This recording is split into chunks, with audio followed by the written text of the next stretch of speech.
Père éternel, nous célébrons aujourd'hui la 5e liturgie glorieuse offerte pour le retour de la Sainte Trinité et de la famille royale céleste sur la terre, annoncée dans le divin décret d'amour. Nous honorons ici la mémoire du cardinal Jean-Marie Aron Lustiger, cet homme téméraire qui, par le courage de sa conviction, s'est converti au christianisme, ayant reconnu que le Nouveau Testament et son évangile étaient la suite logique de l'Ancien Testament et de toute l'histoire juive, au grand étonnement de ses frères juifs. Comme il aurait aimé connaître le divin décret d'amour, ce livre de l'Esprit Saint, qui est l'accomplissement de l'Ancien Testament et du Nouveau Testament. Nous célébrons ici la conversion pure du cœur, celle qui prend courageusement racine dans l'âme avec une conviction intime et irréversible. Elle devait être guidée par saint Paul. La devise de Jean-Marie Aron était « Tout est possible à Dieu ». Il ne reniait rien de son passé juif. Au contraire, par son baptême et son rattachement à la foi catholique et apostolique, il avait le sentiment d'une finalité accomplie. Son christianisme ne signifiait pas pour lui un renoncement à son identité juive, mais au contraire une soumission par amour pour Dieu à la doctrine de Jésus, vrai Fils de Dieu, et qu'il reconnaissait comme vrai roi des rois. Sa foi dans le Christ était pour lui la seule chance d'être vraiment libre et d'avoir une raison d'espérer. Engagé sur tous les fronts pour la défense de la liberté intérieure et religieuse de l'homme, il est resté fidèle au pape de Rome et son combat était face aux excès des athéismes d'État, des idéologies révolutionnaires, de la libre pensée ou de la pensée unique, et surtout face aux médias corrompus. Toute sa vie, il a lutté contre la sclérose qui étouffe le catholicisme français. Il a défendu la sainte liturgie dans sa dignité et sa beauté initiale. Il disait que l'Évangile n'avait rien à faire dans toutes ces pagailles révolutionnaires qui ne cherchaient qu'à le détruire. Mais, en ces derniers temps, voici l'ère nouvelle de Dieu, la nouvelle terre et les nouveaux cieux. Les temps nouveaux pour un paradis qui vient s'ouvrir sur la terre avec la descente de la famille royale céleste qui est accueillie ici-bas par la famille royale terrestre française, représentée par la famille d'Ave Maria des 17 exilés, si bien protégée par Notre-Dame de la Salette, qui porte d'ailleurs le même habit qu'eux. Aussi, quand le cardinal Lustiger est arrivé au ciel, il lui a été remis cet habit de noces, choisi par Marie, qu'il a pu revêtir. Oui, Jean-Marie Aron a été invité par le Père Céleste au repas des noces éternelles, celui de la conversion au christianisme. Et cet habit de noces, c'est celui que porte la petite famille des 17 exilés du roi de France, désormais toute prête à accueillir le roi des cieux avec sa famille royale. Oui, la royauté vient avec l'habit du repas des noces aux couleurs vaticanes. Oui, le peuple juif va se relever par la France qui va maintenant faire refleurir tous ses sanctuaires mis à mal par le satanisme infernal et maçonnique qui les avait infiltrés. Mais Dieu fait ce qu'il veut. Il a préparé les 17 exilés, protégés par tous les saints, et il a préparé leur cœur de longue date. Le serpent a été découvert, il sera terrassé complètement. Les prêtres endormis et encerclés vont se réveiller et se relever. Ils chanteront les évangiles. Ils seront aidés par ceux envoyés du ciel en attendant la nouvelle régénération.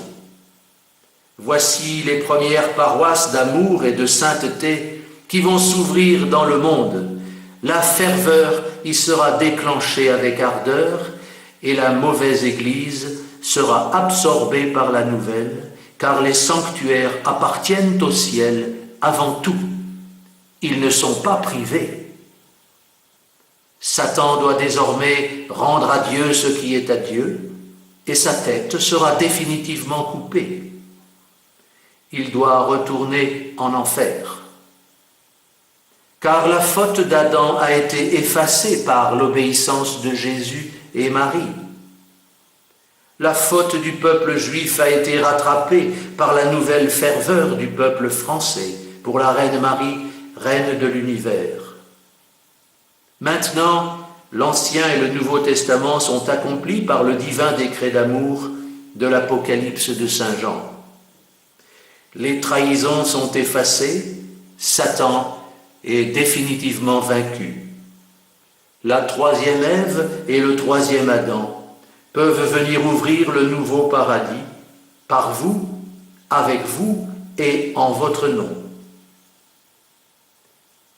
Avec le cardinal Lustiger, Père éternel, nous vous offrons cette sainte messe pour la conversion du monde entier, car le peuple français reconnaît comme grand frère le peuple hébreu, et il veut être aujourd'hui la lumière chrétienne pour toutes les nations du monde, afin de les ouvrir à la seule vraie et unique religion, celle catholique, chrétienne, apostolique et romaine, que vous et votre Fils Jésus avez voulu établir sur la terre.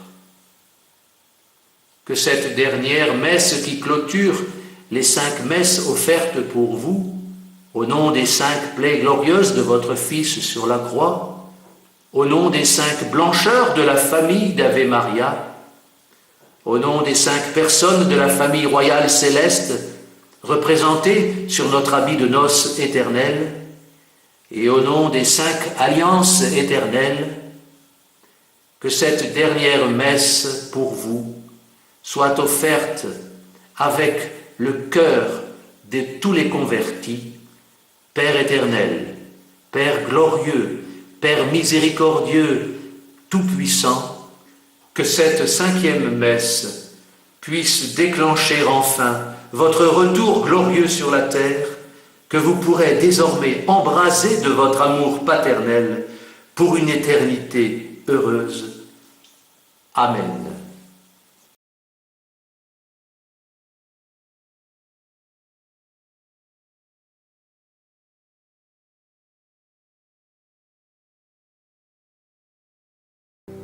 Je suis entré un jour dans une église déserte.